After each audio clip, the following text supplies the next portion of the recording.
On m'a posé comme question les collages sur les grands formats, comment qu'on fait pour les appliquer, puis comment qu'on fait dans le très grand pour que ça ne soit pas toutes des choses comme séparées, j'imagine, ou que ce soit pas reconnaissable, mais pour que ce soit harmonieux et beau. Je te montre un exemple de une toile que j'ai fait grand format. C'est une toile que j'ai appelée Passion. Je te montre ça de près. Ça, le reflet, c'est la résine époxy.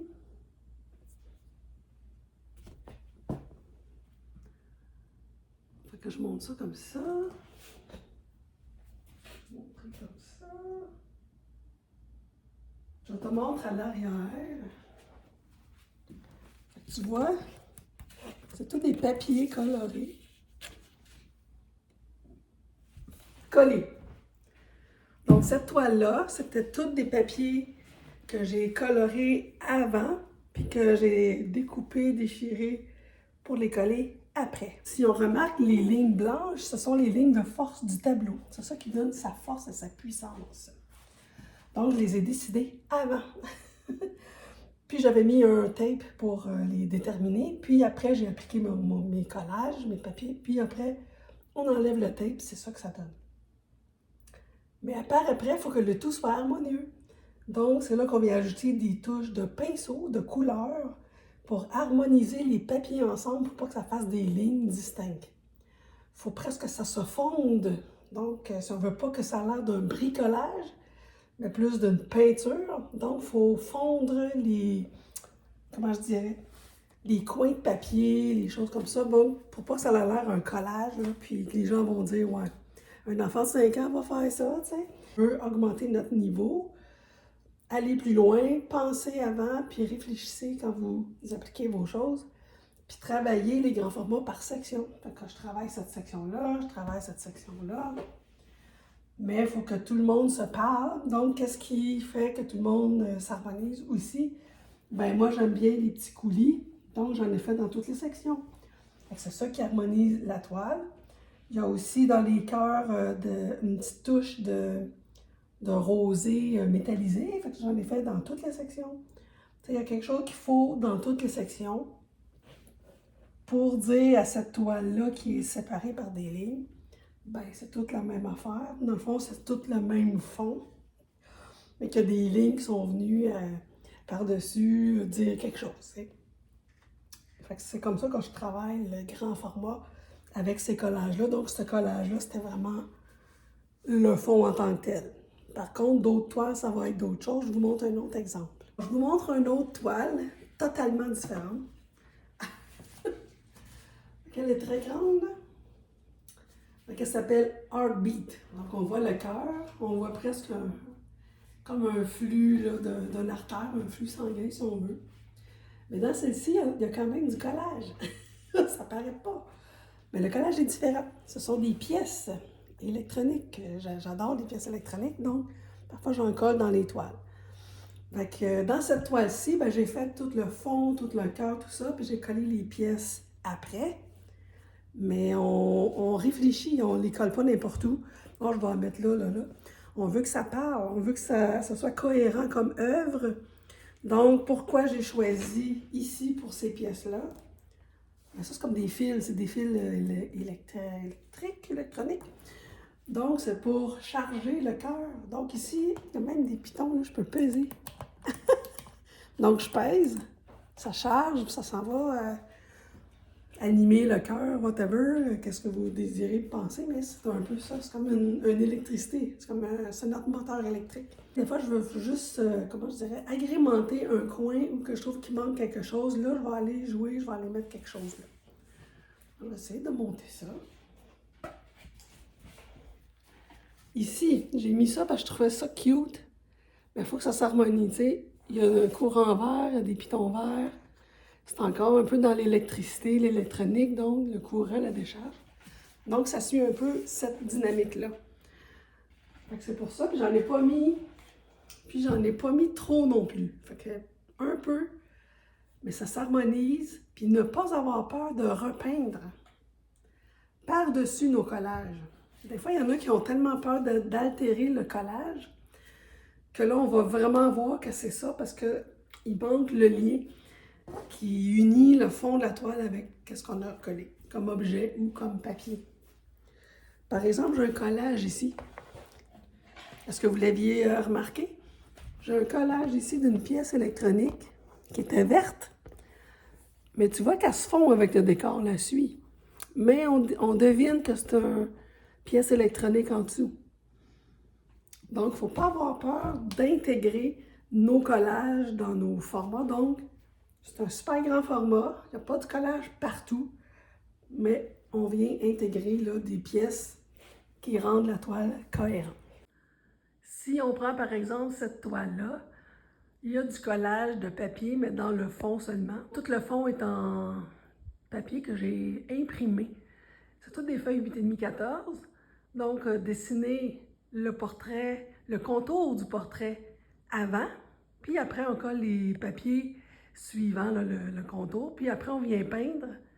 Donc, on va passer par-dessus ce papier-là, donc on ne voit pas la démarcation. Fait que ça fait vraiment comme un fond, comme si le portrait de la personne était en avant de ce fond-là.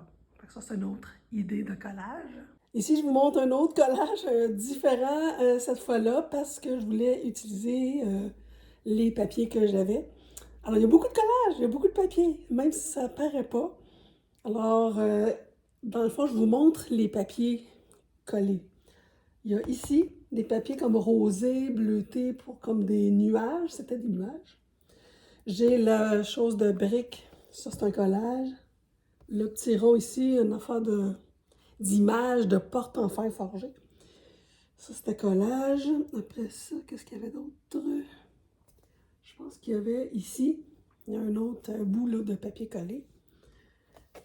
Ici, une autre affaire de porte de fer forgé, fait que c'est un autre collage. Ici.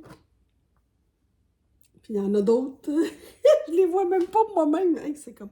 Ça veut dire qu'ils sont bien intégrés. Fait que j'en ai, je pense, ici, là, en arrière. Enfin, je pense que c'était ça. Puis l'arbre, c'est vrai, l'arbre, c'est un collage aussi. Fait que c'est l'image de l'arbre que j'ai intégré là. Donc, qu'est-ce qui fait que tout ça, c'est bien intégré? Parce que des fois, on peut regarder des œuvres avec collage, puis il manque une unité, il manque quelque chose. Fait que selon vous, dites-moi en commentaire, qu'est-ce qui fait que c'est intégré? Un, il y a un thème pour la toile. Deux, il y a un sujet principal, qui est l'arbre. Donc, il faut se choisir un sujet qui va dominer. Ça, c'est le dominant, c'est l'arbre. Qu'est-ce qu'il veut dire, l'arbre? Il veut dire l'enracinement par ses racines qui vont partout. Donc, je vous fais suivre le trajet. Oups, comme ça. Ça s'en va là. Ça passe ici quelque part. Puis, ça voyage. C'est comme un cycle. Donc, ça fait le tour de la toile sans qu'on s'en rende compte. Notre œil va faire ça. Que je garde le spectateur dans la toile. Puis comment je trouve que le mur de briques était bien intégré parce que j'ai mis des écritures. Donc, ça suit la ligne du mur de briques. Des écritures noires qui viennent parler à la grosse masse noire que j'ai ici. Ça vient équilibrer. Le rayonnement aussi. Ça fait penser au rayonnement des branches. Des rappels. Ne pas oublier de faire des rappels dans vos toiles de motifs, de sujets ou de choses. Donc, c'est ça qui va venir créer l'unité. Puis, pourquoi que c'est bien intégré, c'est parce que j'ai osé repeindre par-dessus mes papiers. Parfois, on peut voir juste un bout de papier de qu'est-ce qu'on a collé initialement. Mais c'est en intégrant, en réfléchissant, il faut réfléchir. On travaille par section. J'ai collé l'arbre, après ça, j'ai collé ça. Fait que c'était pas beau au début, là. C'est comme, oh mon Dieu, comment je vais faire? Tout faire parler ça ensemble. Mais c'est en appliquant les couleurs de fond, qu'est-ce que je veux, qu'est-ce que le message je veux dire. Donc, c'est un ciel, c'est comme un rêve. C'est pour ça que j'ai marqué le mot dream, rêve. Tu sais, ici, c'est comme un flou, on voyage, les arbres, c'est comme un ciel. Un rêve, mais dans les rêves, des fois, c'est comme incohérent, c'est n'importe quoi, qu'est-ce qu'on voit. Puis des fois, on voit des portes. Pour ça, je veux comme faire une porte. Donc, on s'en va. C'est comme un chemin qui s'en va vers une porte. Laquelle, je ne sais pas. Puis ici, j'ai collé vraiment, lui, on le voit vraiment, c'est l'horloge pour signifier le temps. Donc, il n'y a pas de temps où le temps est arrêté. Dans nos rêves, là, c'est l'imaginaire. Donc, elle s'appelle Enracinement de rêve. Donc, enracinement de rêve. Fait que c'est ça le sujet, mais c'est coloré, mais c'est harmonieux. J'ai joué dans les contrastes noir-blanc, puis les couleurs complémentaires, avec des petites touches là, de violacé pour agrémenter tout ça.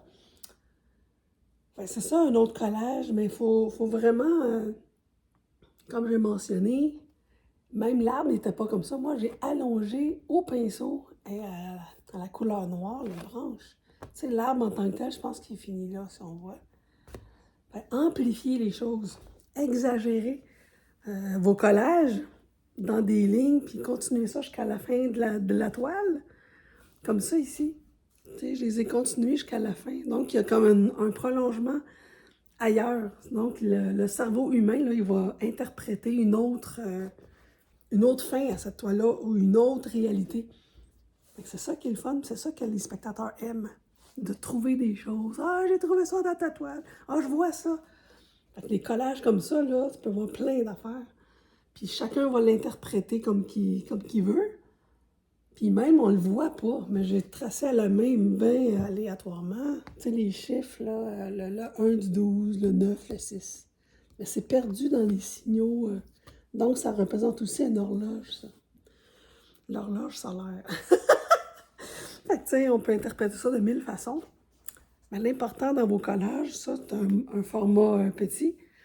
Mais si je voulais faire ça grand, ben je vais section par section, mais j'agrandis ça. Tu sais, l'arbre, il va être géant. Mes écriteaux vont être 4 fois plus gros, peut-être. Tu sais, il faut comme amplifier notre geste. Donc, pensez à nos collages ou nos sections. Divisez votre toile grand format en 4, 5, 6 parties. Puis dites-vous toujours avec les notions de composition que vous avez probablement appris ou que vous savez, où est-ce qui est mon sujet principal, puis on part de là.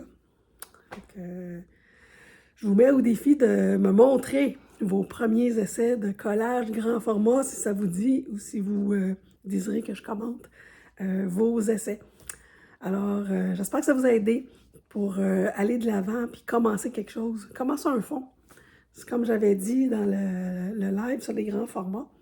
L'important, c'est de commencer un premier coup de quelque chose, puis après ça, poup, l'idée, là, les prochaines idées, sortez vos papiers, sortez vos collages, essayez-les sur votre grand format pour trouver un sujet, un thème, puis comment vous pouvez relier tout ça ensemble. C'est la clé. Alors, je vous souhaite une bonne journée.